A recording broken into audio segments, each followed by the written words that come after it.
প্রবাসে যারা আছেন, যারা ব্যাচেলর জীবন যাপন করছেন, যারা পরিবার যাদের সঙ্গে নাই এবং বিবাহিত, তারা তাদের যৌন চাহিদা চরিতার্থ করবার জন্য, যেহেতু এখানে উপায় নাই, তাদের স্ত্রী সঙ্গে নাই, তাদের জন্য কি হস্তমৈথুন করা জায়েজ আছে নাকি না জায়েজ? কোরআনে কারিমে আল্লাহ সুবহানাহু ওয়া তাআলা বলেছেন, ওয়াল্লাযীনা হুম লিফুরুজিহিম হাফিজুন ইল্লা আলা আজওয়াজিহিম আও মা মালাকাত আইমানুহুম ফাইন্নাহুম গায়রু মালুমিন ওয়া ফামান ইবতাগা ওয়ারাআ যালিক ফাউলাইকা হুমুল আদুন। তিনটি আয়াত আল্লাহ তাআলা বলেছেন, কৃতদাসী এবং নিজের স্ত্রী, এই দুই শ্রেণী ছাড়া, এই দুটি ক্ষেত্র ছাড়া অন্য কোনো জায়গা যাদের লজ্জাস্থানকে তারা ব্যবহার করে না, সেই সমস্ত লোকেরা সফল মুমিন, তারা সার্থক মুমিন। ফামানিবতাগা ওয়ারাআ যালিক, আল্লাহ বলেন এরপরে তৃতীয় আয়াতে, যারা এই দুটি ক্ষেত্র ছাড়া, স্ত্রী এবং কৃতদাসী, এই দুটি ক্ষেত্র ছাড়া অন্য যে কোনো ক্ষেত্রে তাদের যৌন চাহিদাকে চরিতার্থ করে মেটায়, আল্লাহ বলেন ফাউলাইকা হুমুল আদুন, তারা হলো সীমালঙ্ঘনকারী। তাহলে এই আয়াতের আলোকে পরিষ্কারভাবে একজন মুমিনের জন্য হস্তমৈথুন করার কোনো অধিকার, কোনো সুযোগ, কোনো অনুমতি ইসলামী শরীয়তে নাই। এটা হারাম এবং কবিরা গুনাহসমূহের মধ্যে থেকে একটি। যারা প্রবাসে আছেন, এমন কোনো দেশে যদি থাকেন যেই দেশে তিনি তার যৌন চাহিদা না মেটালে নিশ্চিতভাবে গুনাহে লিপ্ত হয়ে যাবেন, জেনায় লিপ্ত হবেন, কারণ সেখানে জেনার অবাধ সুযোগ রয়েছে, এরকম যদি পরিস্থিতি হয় তাহলে নিজেকে রক্ষা করবার জন্য, অর্থাৎ বড় অপরাধ থেকে অপেক্ষাকৃত কম বড় অপরাধ যেটা, সেটাই তিনি লিপ্ত হতে পারেন, অর্থাৎ হস্তমৈথুন করতে পারেন। উনি নবী হয়েছেন কত বছর বয়সে? 40 বছর বয়সে। তাহলে 40 বছর বয়স মানে তো জীবনের মূল টাইমটা প্রায়। তো এই 40 বছর পর্যন্ত উনি নিজে তো নবী ছিলেন না, উনি নবী হয়েছেন তারপরে। সমস্ত আলেমও উপকারী আলেম হয় না। আপনার সমাজের মধ্যে দিন যত যাবে তত আপনার সমাজ থেকে উপকারী জ্ঞান খতম হয়ে যাবে। আপনার এলাকার মাহফিলের মধ্যে উপকারী মাহফিল খতম হয়ে যাবে। একটা সময় এখন আসবে, এমন আসবে, আমার নবী বলেছেন কোন আলেম থাকবে না। আলেম মানে কোন আলেম? মানে আল্লাহর ওলি যারা, উপকারী জ্ঞান যাদের সিনার ভিতরে, এমন আলেমের সংখ্যা শূন্যের কোটায় চলে আসবে। মানুষ জাহেলদেরকে, জাহেল কারা? আরবি গ্রামার বুঝে কিন্তু যাদের সিনার ভিতরে এলমে তরিকত এবং এলমে সুলুক নাই, যারা আলেমে রব্বানি না, এই ধরনের আলেমের সংখ্যা শূন্যের কোঠায় নেমে আসবে। মানুষ মূর্খদেরকে আলেম মনে করে প্রশ্ন করবে, ফতোয়া জানতে চাইবে, সে না জেনে ফতোয়া দেবে, নিজেও পথভ্রষ্ট হবে, মানুষকেও পথভ্রষ্ট করবে। এটা বুখারী শরীফের আবার। আমার নবী কি বলেছেন? আল্লাহ মানুষের সিনা থেকে ইন্নাল্লাহা লা ইয়াকবিদুল ইলমা ইনতিজাআন ইয়ানতাজিউহু মিনান নাস বাল ইয়াকবিদুল ইলমা বিকবদিল উলামা। আলেমদেরকে তুলে নিয়ে আল্লাহ মানুষের সিনা থেকে টেনে বের করবে না, আলেমদেরকে তুলে নিয়ে আল্লাহ এলম তুলে ফেলবে। শেষ পর্যন্ত কি হবে? কোনো আলেম থাকবে না। মানুষ কি করবে? কইতাখাজান নাস রুউসান জুহালা। মানুষ জাহেল, মূর্খ। কেন মূর্খ? সে তাকওয়ার কথা বলে, ভিতরে তাকওয়া নাই। ইখলাসের কথা বলে, ভিতরে ইখলাস নাই। হায়ার কথা বলে, ভিতরে হায়া নাই। আখলাকের কথা বলে, নিজের কাছে আখলাক নাই। খাউফ, খশিয়ত, ওয়ারা, এগুলার কথা বলবে, নিজের মধ্যে নাই। এই ধরনের জাহেল মূর্খদেরকে মানুষ আলেম মনে করবে। তাকে মানুষ জিজ্ঞেস করবে, প্রশ্ন, ফাআফতাউ বিগাইরি ইলম, না জেনে ফতোয়া দেবে। ফাদাল্লু ওয়া আদাল্লু, নিজেও পথভ্রষ্ট হবে, মানুষকেও পথভ্রষ্ট করবে। আপনারা বুঝতে পেরেছেন? সেই জামানায় উপকারী জ্ঞান খতম হয়ে যাবে। এখন আপনি কেমনে বুঝবেন কোনটা উপকারী কোনটা অপকারী? একেবারে সিম্পল ভাষায় যেই বক্তার, যেই আলেমের কথায়, যে আলেমের চাহনিতে আপনার ভিতর জগতের মধ্যে আল্লাহর খৌফ, খশিয়ত, আমার নবীর ইশক, মহব্বত, আউলিয়ায়ে কেরামের নিসবতের প্রতি আলাদা একটা ভালোবাসা জাগবে, বুঝতে পারবেন আপনি রাইট জায়গার মধ্যে আছেন।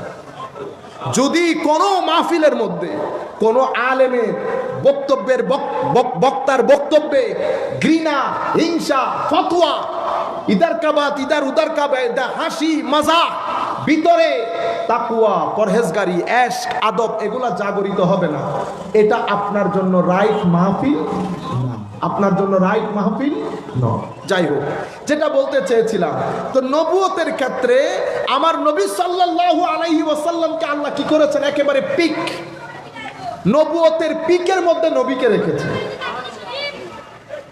আর আপনি যদি এখন আমি নবুয়তকে কিভাবে বুঝবো? নবুয়ত কেমন, নবুয়তের সৌন্দর্য কেমন, নবুয়তের ফ্র্যাগ্রেন্স, নবুয়তের অ্যারোমা, নবুয়তের খুশবু, নবুয়তের আখলাক আমি কিভাবে বুঝবো? তো নবুয়ত যেমন কুদরতের শান, অনুরূপভাবে বেলায়ত নবুয়তের শান। বেলায়ত নবুয়তের শান। আপনি যদি নবুয়তের মেজাজ বুঝতে চান তো বেলায়তের দিকে দৃষ্টি দেন। আপনি যদি নবুয়তের কাজ করার মিশন বুঝতে চান তো বেলায়তের দিকে দৃষ্টি দেন। আপনি যদি নবুয়তের মেথোডোলজি বুঝতে চান, শান ও মান বুঝতে চান, বিস্তৃতি বুঝতে চান, ব্যাপকতা বুঝতে চান, আপনি কার দিকে দৃষ্টি দিবেন? বেলায়তের দিকে। সেই কারণে এখনো পর্যন্ত, যেমন আমি কিছুদিন আগেও বলেছি, আমেরিকার মধ্যে বাবা মহিউদ্দিন যান আমেরিকাতে। উনি নিজে যান নাই, উনাকে নেওয়া হয়েছে ওখানে শ্রীলঙ্কার গ্রামে এক পাহাড়ের মধ্যে উনি ছিলেন। আমেরিকার কিছু দার্শনিক গবেষক এসে শ্রীলঙ্কায় এসেছিলেন, ওনাকে ভালো লেগেছে, নিয়ে গেছে। সিম্পল একজন মানুষ, লুঙ্গি পরা আর এই হাতওয়ালা গেঞ্জি পরা, সিম্পল একজন মানুষ, নট সুটেড বুটেড, ইংরেজির ইও জানেন না উনি, ভালো করে শ্রীলঙ্কান সাধু ভাষাও বলতে পারেন না। ফিলাডেলফিয়া পেনসিলভেনিয়া শহরে এই ব্যক্তির মাধ্যমে অসংখ্য আমেরিকান ইসলাম কবুল করেছে। এক ব্যক্তি কথা বলতে পারে না, এক ব্যক্তি ভালো করে পারফিউম তো দূরের কথা, একটা কাপড়ে চুপড়ে একটা ব্যাপার আছে না, আমরা কত করে চেষ্টা করি নিজেকে ইংরেজি বলে একটু স্মার্টনেস দেখাতে, কিন্তু উনার মধ্যে এগুলো কোনো কিছুই নাই। কিন্তু যারাই উনার সংস্পর্শে আসতেছে তারা ওখান থেকে বের হতে পারছে না। এখন জানতে ইচ্ছে করে কি এমন জিনিস তার ভিতরে আছে যা আমার ভিতরে নাই। আমি তো কত গুছিয়ে ইংরেজিতে, উর্দুতে, আরবিতে, বাংলাতে কথা বলছি, সুটেড বুটেড হয়ে যাচ্ছি এবং চেষ্টা করছি অত্যাধুনিক ভাষায় দিনকে তুলে ধরতে, কিন্তু মানুষকে বসিয়ে রাখতে পারছি না। তাহলে মানুষ আমার থেকে নবুয়তের জ্ঞান শিক্ষা করছে ঠিক, কিন্তু নবুয়তের ঘ্রাণ পাচ্ছে, নবুয়তের অ্যারোমা এটা পাচ্ছে না। তাহলে বোঝা যাচ্ছে কিছু একটা জিনিস মিসিং আছে। যে জিনিসটা মিসিং আছে সেটা কি? সেটা হচ্ছে নবুয়তের যেই নূর কুদরতের নূর দিয়ে প্রজ্বলিত, নবুয়তের সেই নূর দিয়ে আমার সিনা প্রজ্বলিত না, আমার সিনা প্রজ্বলিত না। কেন? কারণ চুম্বক কখনো গাছকে আকর্ষণ করে না, চুম্বক আকর্ষণ করে পেরেককে, লোহাকে। কত দূর? চুম্বক যদি বড় হয়, আপনি যদি ৮০,০০০ মাইল দূরেও থাকেন, চুম্বকের যদি বড়ত্ব বিস্তৃতি থাকে, ৮০,০০০ মাইল দূরে একটা পেরেক পড়ে আছে, চুম্বক এখান থেকে তাকে আকর্ষণ করে। আপনারা জানেন, যারা ফিজিক্স পড়ে তারা জানার কথা, চুম্বক যেই ফিল্ড দিয়ে ওই পেরেককে আকর্ষণ করছে এটাকে ম্যাগনেটিক ফিল্ড বলে। কি ফিল্ড? Magnetic field. অথচ ওই চুম্বক পাশে পড়া একটা গাছকে নাড়াতে পারছে না। আপনি যেতে যেতে পৃথিবীর শেষ প্রান্তে চলে গেছে। আমরা কেবলা চেক করি না? কেবলা চেক করি তো কেবলার কম্পাসটা উত্তর দক্ষিণ কেমনে হয়ে যায়? কি কারণে আপনি যখন এভাবে ধরেন এটা উত্তর দক্ষিণ হয়ে যায়? কেন? কারণ এটা ওই চুম্বকের আকর্ষণের কারণে। চুম্বক আকর্ষণ করার সক্ষমতা রাখে, আর ওই সুইটা আকর্ষিত হওয়ার সক্ষমতা রাখে, আকর্ষিত হওয়ার সক্ষমতা রাখে। এই যে একজন আকর্ষণ করছে আর একজন আকর্ষিত হচ্ছে, এই ফিল্ডটাকে ম্যাগনেটিক ফিল্ড বলে।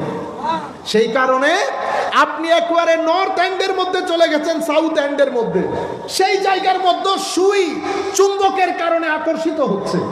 তো এখানে আল্লাহ রাব্বুল আলামিন কুদরতের আলো প্রজ্বলন করার জন্য নবুয়তের ম্যাগনেট বানিয়েছেন, নূরে নবুয়ত বানিয়েছেন। সেই নূরে নবুয়ত দিয়ে আল্লাহ পৃথিবীকে প্রজ্বলিত রাখার জন্য কিছু সিনার ভিতরে আল্লাহ বেলায়েতের নূর জ্বালিয়েছেন, বেলায়েতের নূর জ্বালিয়েছেন। আপনি যদি নবুয়তের ফ্র্যাগ্রেন্স নিতে চান, আপনি এই বেলায়েতের ফ্র্যাগ্রেন্সে আসতে হবে।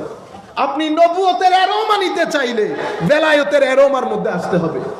ওই খুশবু, ওই শান, ওই মান, ওই জ্বলন, ওই তলন, ওই ধমক, ওই মর্তবা, আসমত, বিস্তৃতি, ব্যাপকতা সব কিছু আপনি বেলায়েতের মধ্যে পাবেন, আমার ভিতরে পাবেন না।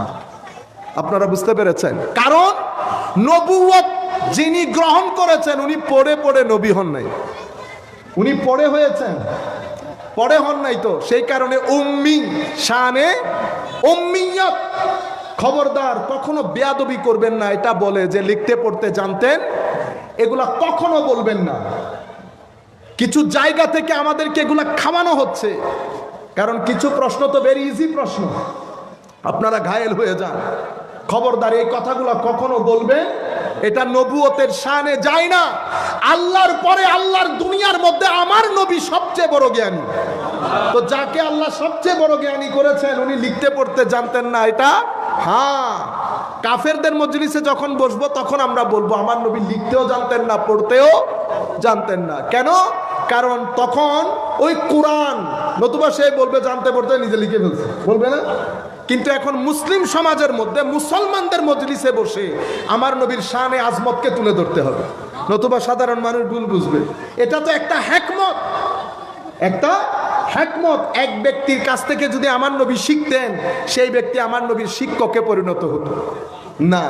আমার আল্লাহ সেটা চান নাই। নবীর শিক্ষক আল্লাহ আর রহমান ও আল্লামাল রহমান শিক্ষা দিয়েছেন কোরআন কাকে? মুহাম্মদ রাসূলুল্লাহকে। রহমান পূর্ণতার নাম। রহমানের মধ্যে কোনো নুকস নাই, অপরিপক্কতা নাই, অপরিপূর্ণতা নাই। কোরআনের মধ্যেও কোনো কিছু এমন নাই যা কোরআনে আল্লাহ বর্ণনা করেন নাই। লা রাদবিন ওয়ালা ইয়াবিসিন ইল্লা ফি কিতাবিন মুবিন ওয়া কুল্লা শাইইন ফাসসালনাহু তাফসীলা। প্রত্যেক কিছু খুলে খুলে আল্লাহ কোরআনে বর্ণনা করেছেন। সেই কোরআন আমার আল্লাহ আমার নবীকে শিখিয়েছেন। সুতরাং আপনি যদি নবীর মধ্যে অপূর্ণতা খুঁজেন, তো এটা নবীর শিক্ষকের উপর চলে যাবে।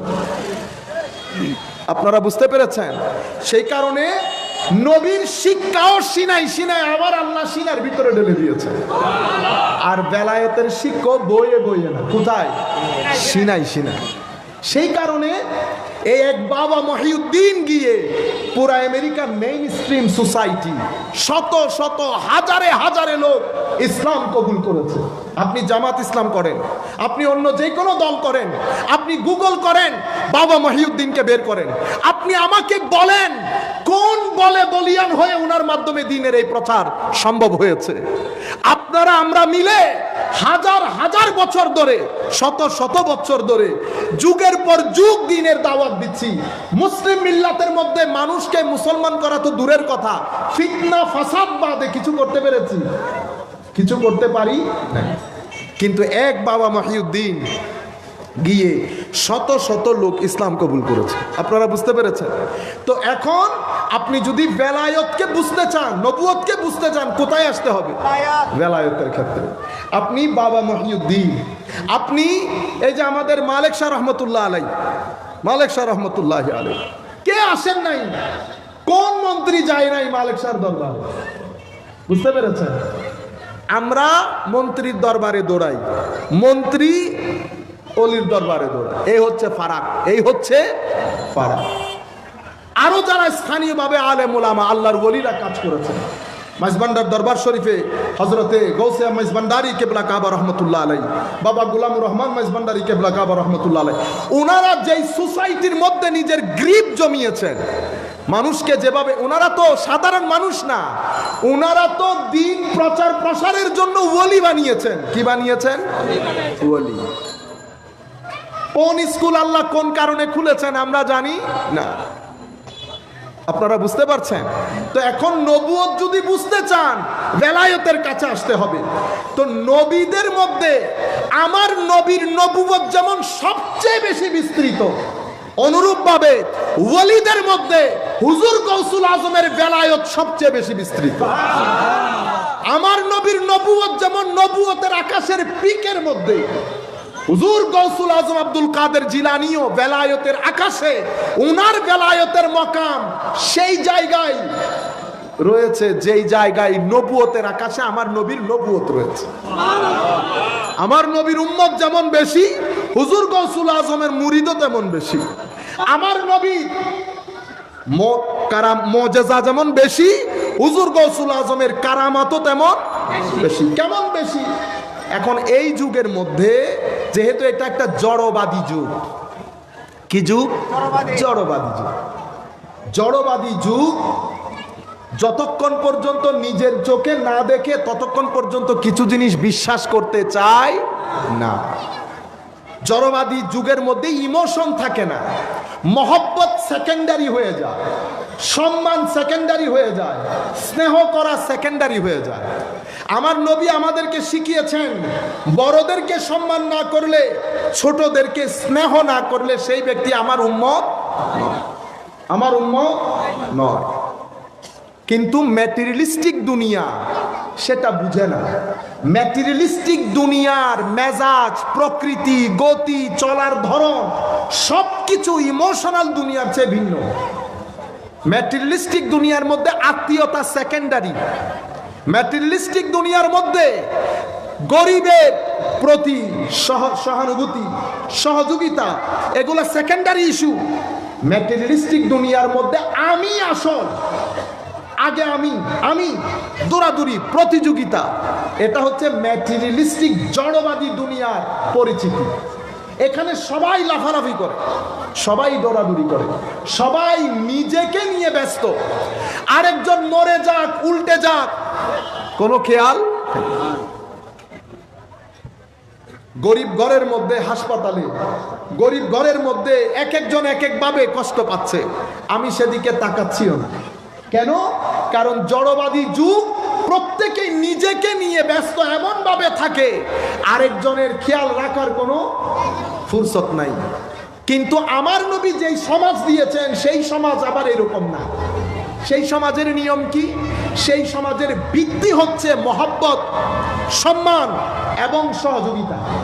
মহব্বত, সম্মান, সহযোগিতা। আপনি যদি সহযোগিতা না করেন, আমার নবী বলছে আমার উম্মত না। কিভাবে বলছে? আল্লাহর কসম করে বলছি সেই ব্যক্তি বেঈমান। কয়বার বলেছে? 3 বার। ওয়াল্লাহি লা ইউমিন, ওয়াল্লাহি লা ইউমিন, ওয়াল্লাহি লা ইউমিন। আমি আল্লাহর কসম করে বলছি সেই ব্যক্তি মুমিন না। সাহাবায়ে কেরাম বলছেন, ইয়া রাসূলুল্লাহ, আপনি কার কথা বলছেন? মাল্লাম ইয়ামান জারাহু বাওয়াইকুহু, যেই যার অত্যাচার অনাচার থেকে তার প্রতিবেশী নিরাপদ না, সেই ব্যক্তি আমার উম্মত। দেখছেন আমার নবীর সমাজকে কোন জায়গায় নিয়ে যাচ্ছেন? সহযোগিতার উপর আমার নবী স্থাপন করেছেন আমার নবীর সমাজ, সম্মানের উপর। কিন্তু আমরা যেই সমাজে বসবাস করছি সেটা সেই সমাজ না, সেটা হচ্ছে দৌড়াদৌড়ির সমাজ। আপনি যখন এভাবে জীবন যাপন করবেন, সিদ্ধান্ত আপনার। আপনার জীবন থেকে 2টি জিনিস একেবারে হারিয়ে যাবে, যেভাবে সমাজ থেকে ব্যাঙ হারিয়ে গেছে। এটা আমার নবীর হাদিস। আল্লাহর সৃষ্টি জগতের মধ্যে কিয়ামতের আগে আগে যেই জিনিসটা প্রথম হারিয়ে যাবে সেটা ব্যাঙ। আদ-দিফদা বলে আরবির মধ্যে। ব্যাঙের আওয়াজ শুনতে পান এখন? নাই। সমাজের মধ্যে আপনার জীবন থেকে 2টি জিনিস হারিয়ে যাবে। এবার আপনি আলেম হন, প্রফেসর হন, যেই হন, আপনি 2টি জিনিস খুঁজে পাবেন না। কি? শান্তি এবং স্থিরতা। শান্তি এবং স্থিরতা আপনার সমাজে থাকবে না। আর আপনি যদি আমার নবীর কাছে আসেন, সেটা কোনটা? সহযোগিতা, মহব্বত, সম্মান। এখানে শান্তিও আছে, এখানে স্থিরতাও আছে। মনে রাখবেন, ধরেন আমি মাসে 1 কোটি টাকা ইনকাম করি, হয় না? অনেক মানুষের আছে। তো আপনি কি করেন? 1 কোটি টাকা আপনি ইনকাম করেন আর না করেন, এগুলা কিন্তু আপনার টাকা না। কেন? আপনি যদি উল্টো লটকে যান 1 কোটি টাকা শেষ করার জন্য, আপনি মাসে শেষ করতে পারবেন না। আপনি যদি ম্যাটেরিয়ালিস্টিক দুনিয়ার কাছে জিজ্ঞেস করেন কি করব, তারা বলবে খাও রাখো ইনভেস্ট করো, খাও রাখো ইনভেস্ট করো। আপনি আমার নবীর কাছে আসলে আমার নবী বলবে খাও, খাওয়াও, রাখো, ইনভেস্ট করো। একটা জিনিস বাড়িয়ে দিয়েছে, একটা জিনিস বাড়িয়ে দিয়েছে, সেটা কি? ইতআমুত তাআম, মানুষকে খাওয়ানো, মানুষকে সহযোগিতা, মানুষের মুখে হাসি ফোটানো। এই জন্য আমার নবীকে যখন জিজ্ঞেস করা হয়েছে ইসলামের মধ্যে কোন জিনিসটা উত্তম, আমার নবী সাল্লাল্লাহু আলাইহি ওয়াসাল্লাম বলেছেন ইতআমুত তাআম, মানুষকে খাওয়ানো। খাওয়ানো মানে শুধু ভাত খাওয়াইতে হদ দেন, এনে এক কথায় বুঝাই দিয়ে দিই, খাওয়াও। মানুষকে, মানুষের যে অর্থনৈতিক জটিলতা সেটাকে রিল্যাক্স করো, মানুষকে মানুষের কষ্ট লাঘব করো, এটার ভিতরে আপনার রিল্যাক্সেশন জড়িত। আমি আপনাকে গ্যারান্টির সাথে বলছি, আপনি যদি চান শান্তি মতে রাতে ঘুমাতে, আপনার যদি টাকা থাকে, কিছু টাকা আপনি কিছু পরিবারের জন্য খরচ করেন। যার 1 লক্ষ 2 লাখ টাকা ইনকাম আছে, উনি ইচ্ছে করলে ইজিলি 5,000 টাকা প্রতি মাসে এক ফ্যামিলিকে দিতে পারে, পারে না? আমাদের আমেরিকার লোক, ইংল্যান্ডের লোক, ইউরোপের লোক আপনারা কল্পনাও করতে পারবেন না। অনেককে এখানে বলতে শুনেছি যে আমাদের ওখান থেকে ইয়া আসে না, কি আসে না, এটারে কি বলেন সাজ্জাদ ভাইরা? রেমিটেন্স। তো রেমিটেন্স আসে না, আবার রেমিটেন্স। আমেরিকা, ইংল্যান্ডের লোক যেই পরিমাণ সহযোগিতা বাংলাদেশের পরিবারকে করে, আপনারা সেটা স্বপ্নের মধ্যেও কল্পনা করতে পারবেন না। তাদের টাকা পয়সা কিন্তু আমাদের বর্তমান বাংলাদেশের অনেকের চেয়ে বেশি তা না, তারা খুব সাধারণ ইনকাম করে। কিন্তু অনেক ফ্যামিলি এমন আছে 2-3 হাজার ডলার ইনকাম করে 2 পরিবার বাংলাদেশে পরিচালনা করে। $3,000 আমেরিকাতে ইনকাম হওয়া মানে আপনার দেশে 60,000 টাকার ইনকাম। আপনার দেশে 60-70 হাজার টাকার ইনকাম করলে যে আন্দাজে আপনি চলবেন, ইউরোপ আমেরিকার মধ্যে $3,000 $4,000 ইনকাম করলে সে আন্দাজে চলবেন। কিন্তু তারা সেখান থেকে বসে ফ্যামিলিগুলোকে এভাবে সহযোগিতা করে। তো আমার নবী সাল্লাল্লাহু আলাইহি ওয়াসাল্লাম এই জায়গার মধ্যে ধর্মটাকে রেখেছে। আপনি যেই কোনো ওলির দরবারে যান, খাওয়ানো, প্রত্যেক মাজারের শান খাওয়ানো। যেই মাজারে আপনি যাবেন, যান, খাওয়ানোর রেওয়াজটা আসে। এটা কোত্থেকে পেয়েছে? এটা আমার নবীর দরবার থেকে পেয়েছে। অসংখ্য দরবারের মধ্যে আমি তো রাজনীতি করি, ধর্মের নাম দিয়ে করি না, রাজনীতি করেন, কোনো অসুবিধা নাই, কিন্তু ধর্ম বিক্রি করিয়েন না। ধর্ম বিক্রি, আপনি বলবেন হুজুর ধর্ম বিক্রি করলাম কেন? বাবা ভোট আইবার আগে দিয়ে আমরা ইন্দি দূরনকা মানুষের কাছে তখন না এনে আমেরিকা খারাপ, আবার আমেরিকান বইব কথা হন, অ্যাম্বাসাডার হলো বইব ইনকি কথা। মানুষটা রাজনীতি করেন না। বুঝান, আমি আপনাদেরকে বুঝাইতে চাচ্ছি, এখনো পর্যন্ত আল্লাহর ওলির দরবারে আপনি সেই আমাদের জামালপুরে, এনায়েতপুরে যান, জোহরের নামাজের পরে খাদ্যের ঘর ওপেন, মুসলিম নন মুসলিম সবাই মিলে খাচ্ছে। মালিক শাহ কুতুবী রহমতুল্লাহ আলাইহির দরবারে 4 থেকে 5,000 লোক খাচ্ছে না। শাহে আমানতের দরবারে বলেন, মাইজবান্ডার দরবারে বলেন, সমস্ত দরবারের মধ্যে মানুষ খাদ্য গ্রহণ করছে। কোত্থেকে পেয়েছে? ইতআমুত তাআম, আমার নবীর ওই ঘোষণা থেকে। এটা হচ্ছে জড়বাদী সমাজ আর আমার নবীর দেওয়া বিধান। সিদ্ধান্ত আপনার। আমি তরুণ প্রজন্ম যারা আছেন তাদেরকেও বলবো, শুধু আমি পাগল হয়ে যায়েন না, মানুষের চিন্তা করবেন, মানুষের চিন্তা করবেন। আপনি মানুষের কষ্ট যদি লাঘব করেন, আমি গ্যারান্টির সাথে বলছি আল্লাহ আপনার কষ্ট লাঘব করবে। আপনি শুধু পকেট পুরাই ফেলে কোনো লাভ নাই। যদি রাজার মতো চলতে চান তো মানুষকে দান করেন রাতের গভীরে, আল্লাহর ইজ্জতের কসম করে বলছি রাজার মতো চলবেন। মানুষ মনে করবে আপনার কাছে কোটি টাকা আছে, অথচ আপনার ব্যাংকে খুঁজলে 2 লাখ টাকা পাওয়া যাবে না। কিন্তু আল্লাহর ইজ্জতের কসম, রাজা মহারাজা যেভাবে চলে, বাহাদুরির সাথে চলে গেছে, আল্লাহ সেভাবে চালিয়ে নিয়ে যাবে, আল্লাহ সেভাবে চালিয়ে নিয়ে যাবেন। শান্তি এটার মধ্যে। আমার নবী আমাদের জন্য সে এক্সাম্পল সেট করেছেন, আমার নবী সে এক্সাম্পল আমাদের জন্য সেট করেছেন। কাজেই তরুণ প্রজন্মের কাছে আমরা বলবো, আমরা জড়বাদিতাকে না বলি। জড়বাদিতা পৃথিবীর বুকে মার খেয়ে গেছে। জড়বাদিতা ইউরোপকে অস্থির করে ফেলেছে। জড়বাদিতা ইউরোপের সমাজকে একেবারে সে আইয়ামে জাহেলিয়তের সমাজে পরিণত করেছে। ডিভোর্স রেট বেড়ে গেছে, ক্রাইম রেট বেড়ে গেছে, ড্রাগ ডিলিং বেড়ে গেছে, রেপ রেট বেড়ে গেছে। 13 বছরের মেয়ে সন্ধ্যা 7টায় বন্ধু নিয়ে চলে যাচ্ছে, মা বাবা বাধা দিতে পারছে না। আপনারা কি আমাদেরকে চান সেই সমাজে নিয়ে যেতে? আমরা সেই সমাজে যেতে চাই না। কিন্তু বাংলাদেশের মধ্যে একটা জনমত তৈরি করা হচ্ছে কিছু মিডিয়ার মাধ্যমে, কিছু টক শো নামক কিছু শোর মাধ্যমে। কেন? আপনি দিন না জানলে দিনের কথা না বলেন, কোরআন না জানলে কোরআনের কথা না বলেন। যারা জানে, যারা বুঝে, যারা কম্পারেটিভ স্টাডি বুঝে, সেকুলারিজম বুঝে, ইসলামিজম বুঝে, তাদেরকে ডাকেন, জিজ্ঞেস করেন। আপনারা যে জিনিসগুলো বিহাইন্ড দ্য স্ক্রিন আছে মানুষকে তুলে ধরেন। আমেরিকা, ইংল্যান্ড, ইউরোপ অনেক জায়গায় সফলতার সর্বোচ্চ চূড়ে অবস্থান করছে, কোনো সন্দেহ নাই। বিজ্ঞান বলেন, ডিসিপ্লিন বলেন, আখলাক বলেন, মুআমালা বলেন, এগুলা একেবারে আসমানি, আসমানি, কোনো সন্দেহ নাই। সেই কারণে তো আমরা সেখানে যেতে চাই। বুঝতে পেরেছেন? এটা পৃথিবীর নিজাম, এটা মাওলাই করিমের সুন্নাহ। আপনি যখন আখলাক, মুআমালা, ইলম এই 3-4টা জায়গায় নেতৃত্বে আসবেন, অটোমেটিক্যালি আপনার সভ্যতা প্রতিষ্ঠিত হয়ে যাবে। আপনি যখন এগুলা ছেড়ে দিবেন, আপনি সভ্যতা থেকে দূরে সরে যাবেন। জ্ঞান, চরিত্র এবং সুন্দর মুআমালা, এই 3টা হচ্ছে সভ্যতার বাহন। যখন যেই জাতি এটাকে আঁকড়ে ধরেছে, তখন সেই জাতি সভ্যতার চরম শিখরে আরোহণ করেছে। ইংল্যান্ড, আমেরিকা, আগে আমরা ছিলাম, আমাদের আখলাক সুন্দর ছিল, ইলম আমাদের কোঠায় ছিল, সব সভ্যতাকে আমরা লিড করেছি গত 1250 বছর। এটা আমরা ছেড়ে দিয়েছি। আমরা মাহফিল করি ঠিক, বলেন তো আমাদের আখলাক সুন্দর কিনা?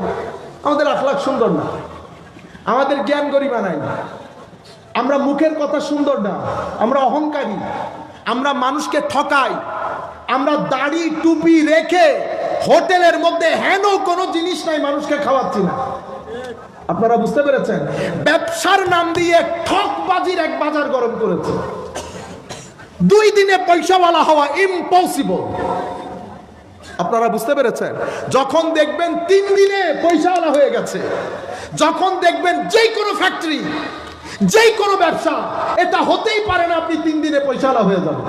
যখন 3 দিনে পয়সাওয়ালা হয়, তো বুঝতে হবে সেখানে কি হয়ে গেছে, মিক্স হয়ে গেছে। সেখানে যতক্ষণ ঘামে জড়িয়ে টাকা ইনকাম করবেন না, ইয়ান ওয়াজ মাহফিল করিও যদি হয় 2 নম্বর। আপনারা বুঝতে পেরেছেন? আমি সবাইকে বলতেছি, আমি সবাইকে বলতেছি। সুতরাং আমাদের এখানে কোনো মানে কোনো কেউ জিজ্ঞেস করার নাই। 3 দিনে আপনি BMW-তে চলে গেছেন। আমরা BMW চালাই না, চালাই তো এই দেশের মধ্যে মার্সিডিজ বেঞ্জের গাড়ি চালাই, কিন্তু আমরা কেউ জিজ্ঞেস করার নাই আমি ট্যাক্স কয় টাকা দিই, টাকাগুলো কোন দিক থেকে আসছে, কেউ কাউকে জিজ্ঞেস করার নাই। সমাজের মধ্যে গ্যাপ বেড়ে গেছে। আমার নবী সাল্লাল্লাহু আলাইহি ওয়াসাল্লাম সেটা চান নাই। আমার নবী এই জায়গার মধ্যে এসে একটা ইউনিভার্সাল ডিক্লারেশন দিয়েছে। সেটা কি? মান গাসসানা ফালাইসা মিন্না। যেই ব্যক্তি প্রতারণার সাথে জড়িত, সেই ব্যক্তি আমার উম্মত না। যেই কোনো গ্রাউন্ডে, ওয়াজে হোক, ব্যবসায়ী হোক, যেই কোনো গ্রাউন্ডে আমি যদি প্রতারণার সাথে জড়িত থাকি, আমি আমার নবীর উম্মত না। কারণ যদি নবীর উম্মত হতাম, ইসরাইল কখনো আমার দিকে চোখ তুলে তাকাতে পারতো না। কিন্তু মনে রাখবেন, শাসক আর শাসিত 2 জনের মেজাজের মধ্যে ফারাক থাকে। একজন হচ্ছে শাসক, ওয়েস্টার্ন কান্ট্রি, এখন তাদের শাসকের ইগো আলাদা, শাসকের অ্যাটিটিউড আলাদা। শাসক সবকিছুকে তারাই ডিফাইন করবে। ডেমোক্রেসি বলেন, এগুলো বলা আমাদের জন্য নিরাপদ না। ডেমোক্রেসি তারা ডিফাইন করবে, হিউম্যান রাইটস তারা ডিফাইন করবে। এখন ডেমোক্রেসি এবং হিউম্যান রাইটস ভায়োলেট হচ্ছে প্যালেস্টাইনের মধ্যে, কেউ বলা নাই। কেন? কারণ তারা শাসক, তাদের যা মন চাই করবে। আমার কথা হচ্ছে, আমরা সাধারণ মানুষ, আমরা রাস্তায় নামিয়ে ইমোশন জাগায়, মানুষকে দেখায়। আপনার এই ইমোশন অবশ্যই আমাদের ইমানের জন্য জরুরি, কিন্তু কোনো কাজে আসবে না, কোনো কাজে আসবে না। কারণ আমরা এই কথা দিবালোকের নেই স্পষ্ট, আমরা শাসিত। শাসক যখন নারাজ হয়ে যায়, আমরা তখন চেয়ারেও থাকতে পারি না। তারা কেন নারাজ হয়? স্বার্থ, যার যার স্বার্থ। এই মুহূর্তে দরকার ছিল সবাই ঐক্যবদ্ধ হয়ে, কারণ একটা মেথোডোলজি আছে তো, আপনি পৃথিবীকে কিভাবে জানাবেন? ঐক্যবদ্ধ হয়ে পৃথিবীকে জানানো যে ঘটনা এটা ঘটছে, এটার একটা সুরাহা চাই। কিন্তু মুসলিম উম্মাহ, আমার আল্লাহ আগ থেকেই বলে রেখেছেন, তোমরা যখন অনেক দলে উপদলে বিভক্ত হবে তো তোমাদের শক্তি নষ্ট হয়ে যাবে। ওয়াতাযহাবা রিহুকুম ওয়ালা তাকুনু কাল্লাযীনা তাফাররাকু ওয়াখতালাফু মিন বাদি মা জাআহুমুল বায়িনাত উলাইকা লাহুম আযাবুন আযীম। তাদের মতো হয়েও না যারা তাদের হেদায়েতের বাণী আসার পরে পরস্পর বিভিন্ন দলে উপদলে বিভক্ত হয়েছে। বাংলাদেশের প্রত্যেক মাদ্রাসা, প্রত্যেক মাহফিল থেকে উম্মতের এটার জন্য কাজ হচ্ছে না, এটার জন্য কাজ হচ্ছে। বুঝতে পেরেছেন? এরপরে আমরা আবার কি বলি? আল্লাহ আমাদেরকে ঐক্য দান করুন। ও ভাই, অনেক 1.5 ঘন্টা 2.5 ঘন্টার মাহফিলের মধ্যে ব্যাগিং করছুন, দুইজন দূরে যাবে গুল্লা ব্যাগিং করছুন, শেষ হয় কি হইতে লাগুন আল্লাহ আর ঐক্য দান করুন। আপনারা বুঝতে পেরেছেন? সেই কারণে আল্লাহর ওলিদের শিক্ষা বাইরের দুনিয়া পছন্দ করে না। তারা কখনো চায় না আল্লাহর ওলিদের শিক্ষা পৃথিবীতে প্রমোটেড হোক। কেন? কারণ এটা এমন একটা শিক্ষা, এটা যদি পৃথিবীকে একবার এই মজা লাগাইতে পারেন, পৃথিবী এখান থেকে যাবে যেই মজা বাবা মহিউদ্দিন লাগিয়েছে। পেনসিলভেনিয়াতে বিশাল বড় মসজিদ, এখানে কোনো এশিয়ান নাই, মেইন স্ট্রিম আমেরিকান। আমি যখন গত ভিজিটের মধ্যে মসজিদ ভিজিট করতে গেছি, সুবহানাল্লাহ, 12 দিন ব্যাপী ঈদে মিলাদুন্নবী হচ্ছে এবং সব এখানে আমেরিকান লোক, এখানে কোনো এশিয়ান নাই। কিচেনের মধ্যে 2 ভদ্রলোক, ভদ্র মহিলা পাকাচ্ছে, এরা অনেক বড় শিক্ষিত। আমেরিকানরা নিজেদের কিচেনও কোনোদিন পাকাইতে যায় না। কোথায় পাকাচ্ছে এখন? লঙ্গরখানায়। এই মহিলারা নিজেদের করে কখনো পাক করে না, তারা পাক করতেছে এখন লঙ্গরখানায়। এবং আমি তাকে জিজ্ঞেস করেছি এগুলা কি জন্য? উনি বলছে আমরা উই আর সেলিব্রেটিং মৌলুদুন নবী, আমরা মিলাদুন নবী সেলিব্রেট করছি। তো এখানে কি খাওয়ার পাকাচ্ছেন? বাবা মহিউদ্দিন রহমতুল্লাহ আলাইহি আমাদেরকে যেভাবে গাইড দিয়ে গেছেন, ভেজিটেরিয়ান। তো ভেজিটেরিয়ান কেন? ভেজিটেরিয়ান মানে অনেক ধরনের লোক আসে, তো কেউ গোশত পছন্দ করে, কেউ করতে নাও পারে। সবার স্বাদের প্রতি খেয়াল করে আল্লাহর ওলিদের দস্তরখান এমন ভাবে সাজিয়েছেন যেন সব মানুষ মিলেমিশে খাইতে পারে। আপনি দেখছেন এখনো পর্যন্ত লোক ইসলাম কবুল করছে। দরবারের যারা খাদেম, উনি বড় লয়ার, অ্যাসিস্ট্যান্ট খাদেম যিনি, আমি সাক্ষাৎকারও নিয়েছি, আমার পেজের মধ্যে আছে, উনি অনেক বড় শিক্ষিত। আপনারা বুঝতে পেরেছেন? এই হচ্ছে আল্লাহর ওলিদের তর্জ তরিকা দ্বীনের দাওয়াতের ক্ষেত্রে। সম্মানিত উপস্থিতি, সেই ধরনের আমার নবীর নবুয়তের আকাশে নবী যেমন, বেলায়েতের আকাশে হুজুর গৌসুল আজম আব্দুল কাদের জিলানীও তেমন। এবং শুরু নবুয়তের মধ্যে আমার নবীর নবুয়তের মেজাজ ভিন্ন। নবুয়তের মেজাজ ভিন্ন। কি বলে? সালুনি আম্মা শিতুম, যা মন চায় আমাকে জিজ্ঞেস করো, আমি মসজিদে নববীর এই মিম্বরে বসে তোমাদের সকল প্রশ্নের উত্তর দেব। আমার নবীর নবুয়তের মেজাজ বুঝেন নাই? সেম কথা হুজুর গৌসুল আজম আব্দুল কাদের জিলানী বলছে, দারাস্তুল ইলমা, এলম শিখতে শিখতে, জ্ঞান আহরণ করতে করতে আমি শেষ পর্যন্ত ওলিকুল সম্রাটে পরিণত হই।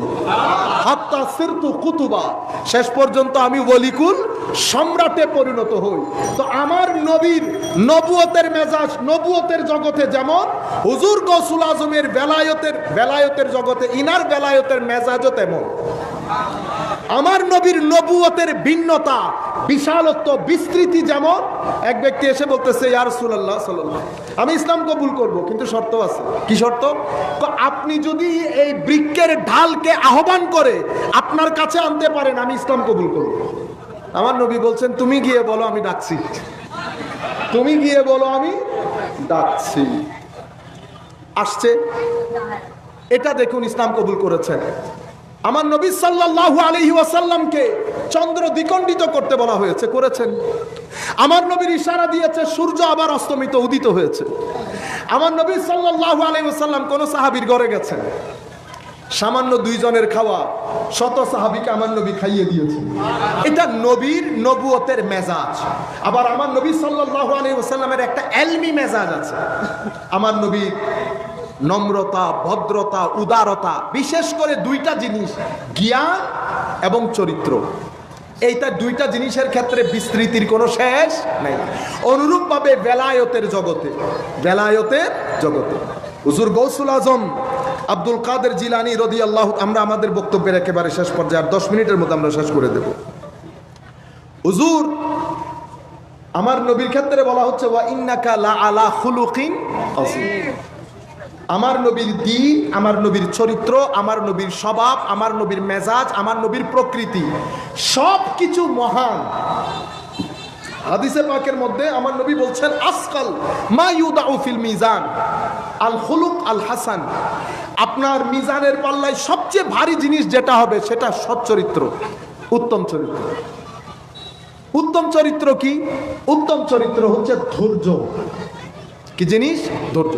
এই একটা জিনিস যদি আপনারা রপ্ত করতে পারতেন, আপনাদের শরীরও ভালো থাকতো, মন মেজাজও ভালো থাকতো।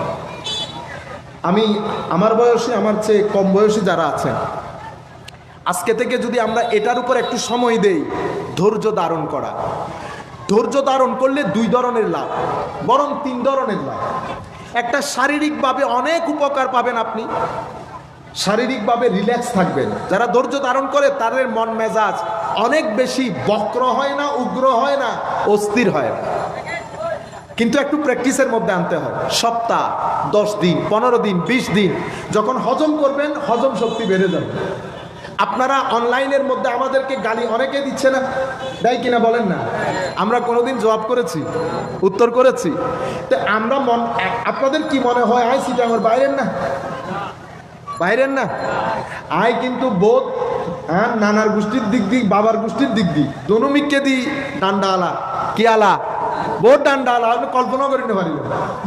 আর এটা দড়ি আনতে হলে দড়ি আনো তো মানুষ আছে, ইয়ার বাকে বইলে দিতে মানুষই আর বাই নাও ইবে ন দেখে রেখি ন বুঝেন। আর হাতে মানুষ আছে কিন্তু ইন তো ভালো মানুষের সামনে ন বুঝন। ইন গত্যু গেলে অনেক প্রপেগান্ডার পার্ট হয়ে যাবে। অনেক প্রপেগান্ডার পার্ট হইলে কি সুন্নিয়ত বদনাম হবে। এখন আই যেতে ইয়েন দি আওয়াজ বন্ধ রেখি, এটা বাইরের কিছু মানুষ মিটিং করে, তো মিটিং করানোর পরে সিদ্ধান্ত আইল দি হতে ইবে নমাতিলে ড্যামেজ হইতো না, ড্যামেজ হইব তো হতে ইবে মাতিলে শেষ হতে বিগ ফিশ টু ফ্রাই। অনে নমাতিল ইয়ে নলদে অনজি ন বুঝন। হ্যাঁ, কেউ যদি এলমি প্রশ্ন করে অবশ্যই আপনি এলমি উত্তর দেবেন, কিন্তু যতক্ষণ পর্যন্ত আপনি দেখবেন কোনো ব্যক্তি অহংকারী হয়ে কথা বলছে, পার্সোনাল অ্যাটাক করছে, যখন পার্সোনাল অ্যাটাক করবে, পার্সোনাল অ্যাটাকের কোনো উত্তর কখনো কাউকে দেবেন না। আপনার ব্যাংকে হোক, আপনার অফিসে হোক, আপনার পার্টিতে হোক, যেখানেই হবে হোক, পার্সোনাল অ্যাটাক করে যদি কেউ প্রশ্ন করে এটার উত্তর দিতে যায় না।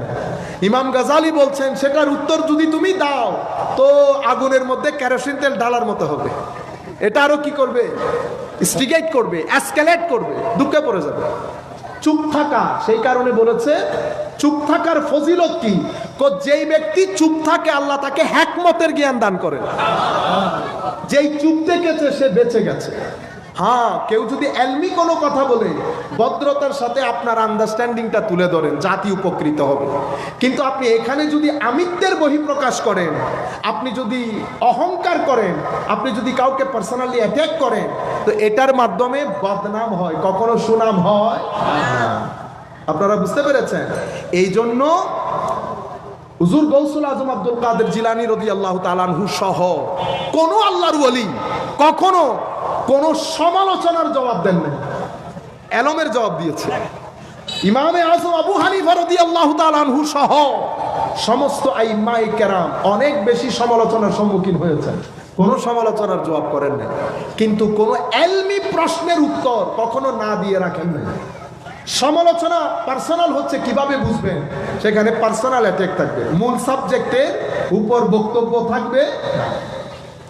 আমি কিছুদিন আগে কিছুদিন আমার একজন দিয়েছে আমাকে, আমি বক্তব্য দেখছি, উনি ওই বই হাতে নিয়ে কথা বলেছেন। আমি বলছি ইন্না লিল্লাহি ওয়া ইন্না ইলাইহি রাজু না আমার হাতে বই ছিল না আমি ওইটা কিছু বলেছি, আমাকে একজন একটা মূল টপিক দিয়েছে, সেই টপিকের উপর আমি কথা বলেছি, আমি তো কোনো কিতাবের উপর কথা বলি না। কিন্তু আপনি এটা কি করলেন, মিথ্যা তথ্য দিলেন। আবার কি লাগিয়েছেন, কি লাগিয়েছেন, দাড়িও আছে পাগড়িও আছে, বুঝতে পেরেছেন, আবার পীর সাহেবও। আপনারা বুঝতে পারছেন জিনিসগুলো সুন্দর না। সত্য তথ্য তুলে ধরেন, সত্য তথ্য তুলে ধরলে কি হবে, অন্তত লানাতুল্লাহি আলাল কাযিবিন, এখান থেকে বেঁচে যাবে, এখান থেকে বেঁচে যাবে। আরেকটা কথা বলি, আপনি ধরেন আমি আরেকজনকে ঘায়েল করব, ওনাকে আমি ঘায়েল করবো, তো ঘায়েল করলে ঘায়েলের মধ্যে ভদ্রতা থাকে। আপনি কোরআনের আয়াত চয়েস করলেন কোনটা, যে আয়াত আল্লাহ মুনাফিক কাফেরদের ব্যাপারে নাজিল করেছে, সেই আয়াত আমি ওনার সামনে করে দিলাম। কেন, আমি ওনাকে কি করতে হবে, ডাউন করতে হবে। ইন্না লিল্লাহি ওয়া ইন্না ইলাইহি রাজিউন। জাহিদিল কুফার ওয়াল মুশরিকিন ওয়াগলুজ আলাইহিম লা ইস্তাবিল খাবিস ওয়াত তাইয়্যিব। আপনি আয়াত পড়ছেন, এটা খাবিস এবং তাইয়্যিব কখনো মিক্স হবে না। তা আয়াতের তাফসীর আছে না, কিন্তু আপনি আপনার মত প্রতিষ্ঠা করার জন্য আপনি যাকে অপছন্দ করেন তাকে খবিসের মধ্যে এনেছেন, যাকে পছন্দ করেন তাকে তৈয়বের মধ্যে এনেছেন। এটা করে আপনি কোরআনের অপব্যাখ্যা করেছেন। আমার নবী বলছে যারা কোরআনের অপব্যাখ্যা করে তারা যেন নিজের ঠিকানা জাহান্নামে খুঁজে নেয়। এতগুলা মানুষ বসে আমরা ঠিক বলেছি, অথচ কোন তফসিরের কিতাবের মধ্যে খবিস এবং তৈয়বের যে ব্যাখ্যা আমরা শুনেছি, আপনি অন্তত একটা তফসিরের ব্যাখ্যা তো বলবেন, একটা তফসির যে তফসিরের মধ্যে কথা বলা হয়েছে। আপনি কি করলেন, আপনার নফসের শিকার হয়ে মন মতো করে ব্যাখ্যা করলেন। এটা মুসলমান আলেমদের শান না, আপনারা বুঝতে পেরেছেন। সে কারণে আয়াত যখন পিক করবেন, আয়াত পিক করার সময় মাথায় রাখবেন আমার আল্লাহ এটা বলতে চেয়েছেন কিনা। এখন আপনি নিজে বলতে চাচ্ছেন, এটাকে নফসানিয়ত বলে। কি বলে, নফসানিয়ত। আল্লাহ রাব্বুল আলামিন আমাদের হামি ও নাসির হোক। আমি আপনাদেরকে বলতে চাচ্ছিলাম সালাতুনিয়া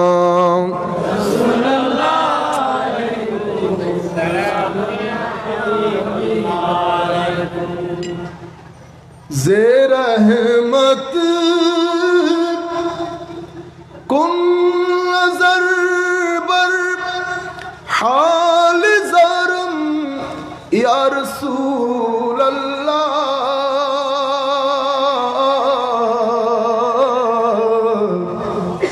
गरीबम बेनवायम खाके सारम या रसूल अल्लाह सलातुनिया रसूल अल्लाह अलैकुम সালামুনিয়া হাবিবাল্লাহ আলাইকুম। আপনি যে কোনো ব্যক্তির সাথে, আপনি যেই কোনো ব্যক্তি উত্তর দেন, অসুবিধা নেই, যে কোনো ব্যক্তির সাথে দ্বিমত পোষণ করতে পারেন। কিভাবে করবেন, দলিলের সাথে, ভদ্রতার সাথে, নম্রতার সাথে, পার্সোনাল অ্যাটাক করা ছাড়া। যে কোনো একটা কিতাবের মধ্যে একটা কথা এসেছে, আমি কি বলবো, আমি আপনাদেরকে সমালোচনার সিস্টেমটা বলি। আপনি বলবেন এই কিতাবের মধ্যে এটা লেখা হয়েছে, খুব সুন্দর, মাশাআল্লাহ, দারুণ কিতাব হয়েছে, এটা ভদ্র মানুষ, শিক্ষিত মানুষের সিস্টেম। আপনি যদি এর বাইরে যান তা আপনার সিস্টেমকে শিক্ষিতর আগে একটা শরীয় লাগাইতে হবে। সেটা কি, সেটা আপনারা বুঝেন না। এটার বাইরে গেলে ভদ্রতার বাইরে চলে যাবে, ভদ্রতার বাইরে গেলে ভদ্রের আগে একটা অ লাগাইতে হবে। সেটা কি, এটা আপনারা লাগাই নেবেন।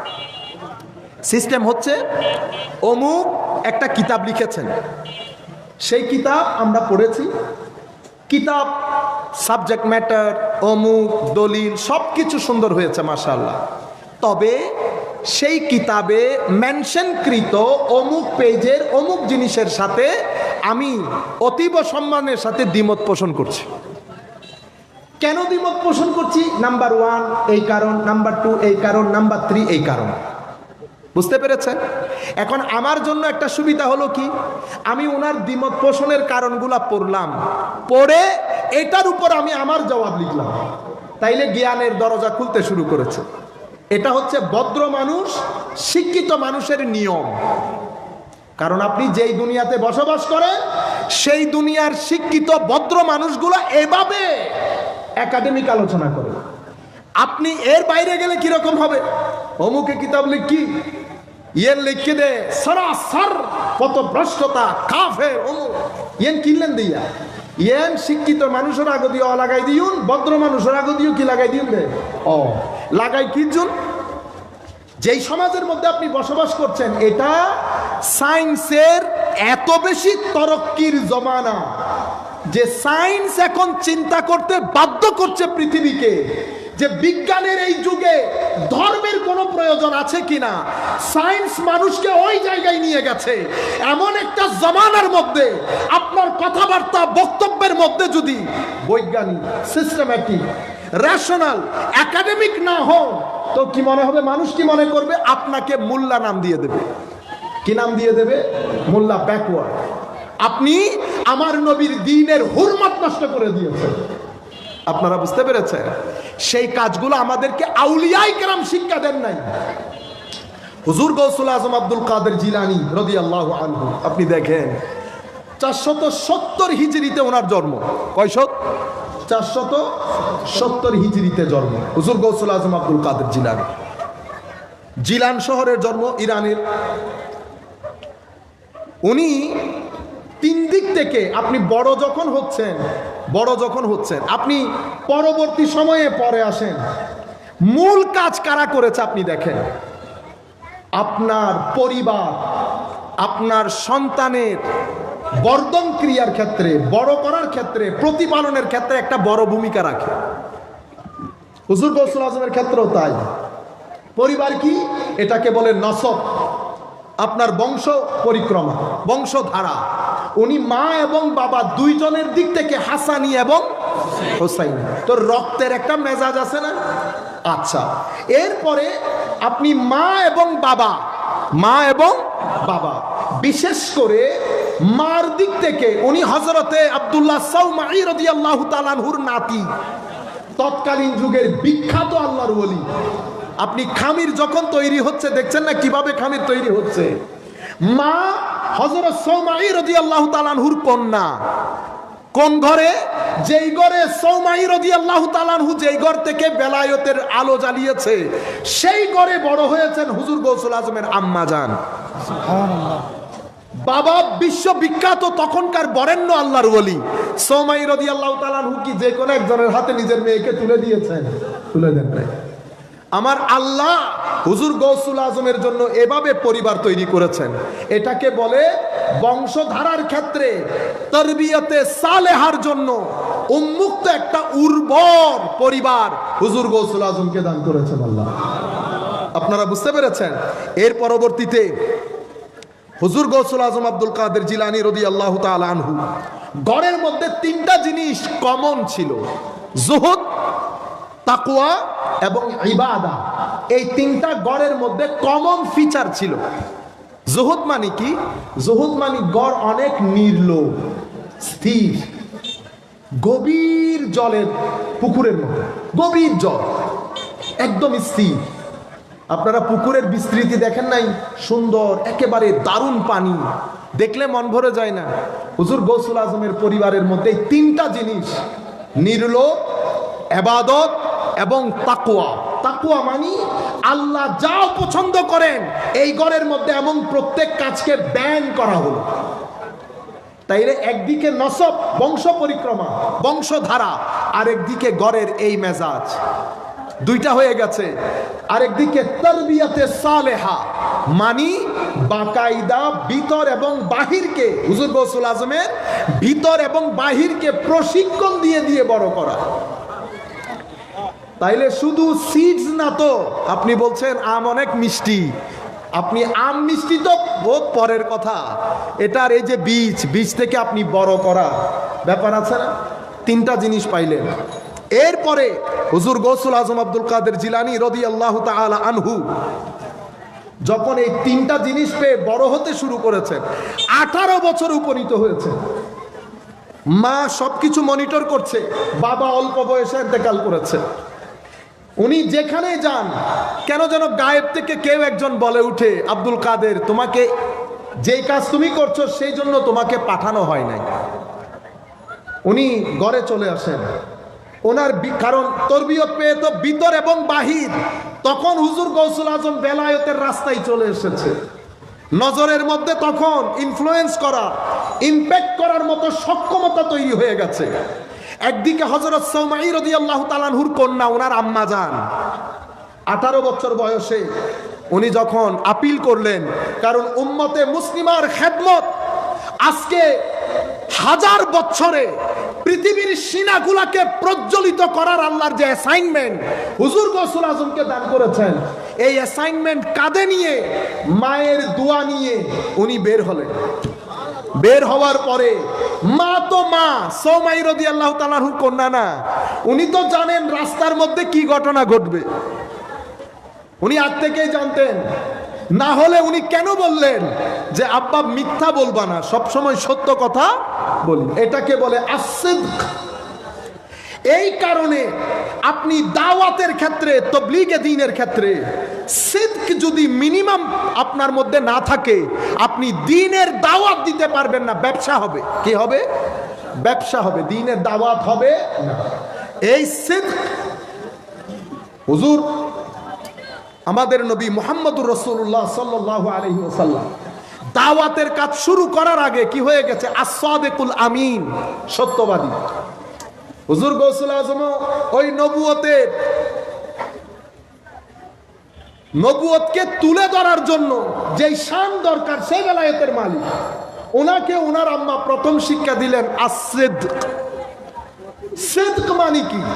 তো সিদক মানে ভিতরকে আল্লাহর সাথে এমন ভাবে জড়িয়ে ফেলা যেন আপনার চোখ, আপনার কান, আপনার নাক, জিহ্বা, হাত, মুখ সব কিছু একসাথে হয়ে এক আল্লাহর অ্যাসাইনমেন্ট, এক আল্লাহর জিম্মাদারি, এক আল্লাহর পক্ষ থেকে দেওয়া দায়িত্ব যখন আপনি পালন করবেন অন্তঃকরণে, তখন সেটাকে কি বলে? সিদক বলে। অর্থাৎ আপনার ভিতরে একটা মনিটরিং কমিটি আছে, আপনার চোখ, নাক, নফস সব কিছু যখন আপনার ভিতর জগতের মাধ্যমে মনিটরড হয় এবং সেটা আল্লাহ ছাড়া, আল্লাহর লাইকিং ডিসলাইকিং ছাড়া, পছন্দ অপছন্দ ছাড়া যখন ডান বাম করতে পারে না, তখন সেটাকে সিদক বলে। আপনি ইচ্ছে করলে মিথ্যা বলতে পারছেন না, ভিতর থেকে একজন আপনাকে মনিটর করছে, কন্ট্রোল করছে। সিদক মানে আল্লাহ রাব্বুল আলামিনের সন্তুষ্টির জন্য আপনার ভিতর বাহির সবকিছুকে উজাড় করে দেয়। এটা কাদেরিয়া তরিকার 3টা রুকনের মধ্যে একটা রুকন হচ্ছে সিদক। এটা কে বলেছে? হুজুর গৌসুল আজম। কিন্তু আমরা তরিকা কাদেরিয়ার, আমরা জানিও না এগুলা কি জিনিস। আপনারা এখন মুখস্থ করবেন। হুজুর গৌসুল আজম ওনার কিতাবের মধ্যে আরকানুত তাসাব্বুফ, ছোট্ট একটা পুস্তিকা আছে ওনার, আমাদের কাছে আছে। সেই কিতাবের মধ্যে উনি লিখছেন লিত্তারিক, মানে এই তরিকত, সুলুক, তাসাউফ তরিকতে কাদেরিয়ার রুকন 3টা, স্তম্ভ 3টা। কি? আল হক, আস-সিদক, আল আদল। হক, সিদক, আদল। আদল মানে ব্যালেন্স। ব্যালেন্স মানে কি? ইন্নাল্লাহ ইয়া'মুরু বিল আদল। আল্লাহ আপনাকে হুকুম দিয়েছে যেন আপনার জীবনে আদল প্রতিষ্ঠা করেন। আদল কি? একটা আদল হচ্ছে নিজের সাথে, আরেকটা আদল মানুষের সাথে, আরেকটা আদল আল্লাহর সাথে। নিজের সাথে কোন আদল? নিজের সাথে আদল হচ্ছে এমন কিছু না করা যেই কাজগুলা করার মাধ্যমে আপনার উপর জাহান্নাম ওয়াজিব হয়, তাইলে আপনি নিজের উপর নিজে আদল করতে পারেন নাই। মানুষের সাথে কোন আদল? নিজের জন্য যা পছন্দ করবেন, মানুষের জন্য তা পছন্দ করা মানুষের আদল। আল্লাহর জন্য কোন আদল? আল্লাহর জন্য আদল হচ্ছে আল্লাহ অপছন্দ করেন এমন প্রত্যেক কাজ থেকে নিজেদেরকে বাঁচিয়ে রাখা। এই আদল হচ্ছে তরিকা কাদেরিয়ার রুকন। তরিকায় কাদেরিয়ার রুকন। আরেকটা কি? আরেকটা হচ্ছে as-সিদক। এই যেটা বলা হচ্ছে সিদক কি? সিদক হচ্ছে আপনি যেমন পোশাক ছাড়া থাকেন না, অনুরূপ ভাবে এই চরিত্র, এই আখলাক, এই সুন্দর চরিত্র যেন আপনার ঈমান, এটা ছাড়া যেন আপনার ঈমান না থাকে। আপনার ইমানের পোশাক হচ্ছে সিদক।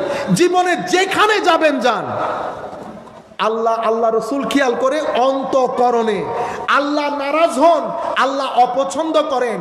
আপনার কথা বার্তা, চাল চলন, ধ্যান ধারণা সবকিছুর ক্ষেত্রে মিথ্যা বলবেন না কখনো। আমি তরুণ প্রজন্ম, আমি এগুলো কবর হাসরের জন্য বলছি না, নিজের প্র্যাকটিক্যাল ডেভেলপমেন্টের জন্য বলছি। মনে রাখবেন, ভদ্রতা, ধৈর্য এবং নম্রতা, জীবনের মধ্যে যেই স্তরে আপনি কাজ করেন, আপনি যদি কিছু একটা হতে চান, এই তিনটা জিনিসকে আপনার গায়ের কাপড়ের মতো বেঁধে রাখবেন। আপনি কখনো অস্থির হবেন না, আপনি কখনো অসম্মানিত হবেন না, আপনি কখনো এমন যাবে না যে আল্লাহ আপনাকে বেসাহারা ছেড়ে দিয়েছে। আপনারা মাথায় রাখবেন, আল্লাহ রাব্বুল আলামিন আমাদেরকে সামগ্রিকভাবে আস্তে পৃষ্ঠে রেখেছেন। যদি আমরা আমাদের এই কাজগুলো ঠিক রাখি, আমার নবীর হায়া নিয়ে, আল্লাহ রাব্বুল আলামিন আমাদেরকে সেভাবে ইজ্জত সম্মান দান করবেন যেভাবে পূর্ববর্তীদেরকে দেওয়া হয়েছে। আপনারা বুঝতে পেরেছেন? তাইলে তরিকায়ে কাদে, আমি এগুলো বিস্তারিত বলছি না যেহেতু ধাপে ধাপে আসবে। তরিকায়ে কাদেরিয়ার রুকন তিনটা পাইলেন: আদল, সিদক এবং হক। হক মানি সত্য, সিদিক মানিও সত্য। সিদক যখন একেবারে সর্বোচ্চ চোরাই চলে যায়, তখন বান্দা হক বলতে, তখন বান্দা পরিপূর্ণরূপে আল্লাহর রঙে রঙিন হয়, আল্লাহর রঙে রঙিন হয়। ক্ষমাশীলতা, দয়া পরবশ হওয়া, ভদ্রতা, ধৈর্যশীলতা, সবকিছুর ক্ষেত্রে সিবগাতুল্লাহ, সবকিছুর ক্ষেত্রে রাসূল করিম সাল্লাল্লাহু আলাইহি ওয়াসাল্লামের মডেলে পরিণত হয়। তখন বান্দা, আপনি যেদিকে তাকাবেন, আমার নবী সাল্লাল্লাহু আলাইহি ইসলামের ওই কথা, আমার নবী বলেছেন, কিলা ইয়া রাসূলুল্লাহ সাল্লাল্লাহু আলাইহি ইসলাম আইয়ু জুলাসাইনা খায়র, আমরা কোন মজলিসে বসবো ইয়া রাসূলুল্লাহ? তখন আমার নবী বলেছেন, মান যাক্কারাহুমুল্লাহ রুয়াতুহু, যাদেরকে দেখলে তোমাদের আল্লাহর ভীতি, খৌফ, খশিয়ত, মহব্বত তোমাদের ভিতরে জাগরিত হবে। তো দেখলে কিভাবে জাগরিত হয়? যখন হক, সিদক এবং আদালা তিনটা জিনিস মানুষের অন্তঃকরণে জায়গা করে নেয়, মানুষের চেহারার মধ্যে ডিভাইন গ্লু চলে আসে, ঐশ্বরিক নূর চলে আসে। এরপরে ওয়াজাদা ফি ইলমিকুম মানতিকুহু, তার কথাবার্তার মধ্যে হিকমত চলে আসে। লাখ মানুষ কথা বলে এক ধরনের, তার কথা বলার ধরন আরেক ধরনের। তার কথার মাধ্যমে মানুষের ভিতরে পরিবর্তন আসে, আখলাক দুরস্ত হয়, আল্লাহর তাকওয়া, পরহেজগারি সবকিছুর মধ্যে আজীব পরিবর্তন আসে। এবং আমার নবী সাল্লাল্লাহু আলাইহি ইসলাম বলেছেন, ওয়া যাক্কারাকুম বিল আখিরাতি আমালুহু, তার আমল দেখলে আপনার আখিরাতের জন্য কেমন যেন ভিতর থেকে একটা মায়া জন্মে যাবে। কবরের প্রতি, আখিরাতের প্রতি, আল্লাহ রাসূলের সাথে মুলাকাতের প্রতি আপনার ভিতরে একটা মহব্বত জন্মে যাবে। তখন হক, সিদক এবং আদালা, এই তিনটা জিনিস যখন আপনার ভিতরে জমে। এবং হুজুর গৌসুল আজমের এই যে বলেছিলাম, তরবিয়তে সালেহা, নসব এবং তাকওয়া, ইবাদত, জোহদ, এগুলোর মাধ্যমে ঘর সাজাতে হয়। এগুলো আমাদের জন্য শিক্ষা।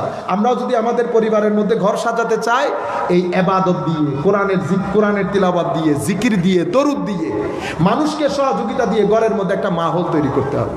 এর পরবর্তীতে তরবিয়ত দিয়ে মাহল তৈরি করতে হবে। তরিকায়ে কাদেরিয়া হিসেবে এটা আমাদের শিক্ষা। যেহেতু হুজুর গৌসুল আজম আব্দুল কাদের জিলানী রাদিয়াল্লাহু তাআলা আনহু বলছেন, এগুলা তরিকায়ে কাদেরিয়ার রুকন। আল্লাহর দরবারে দোয়া করি, ইনশাআল্লাহ আমরা ধারাবাহিকভাবে এই বিষয়টা আজকে বলে যাব। আস্তে আস্তে প্রত্যেক পর্বে আসবে ইনশাআল্লাহ। আমরা আজকে অন্য বিষয়ে একটু সময় বেশি নিয়েছি।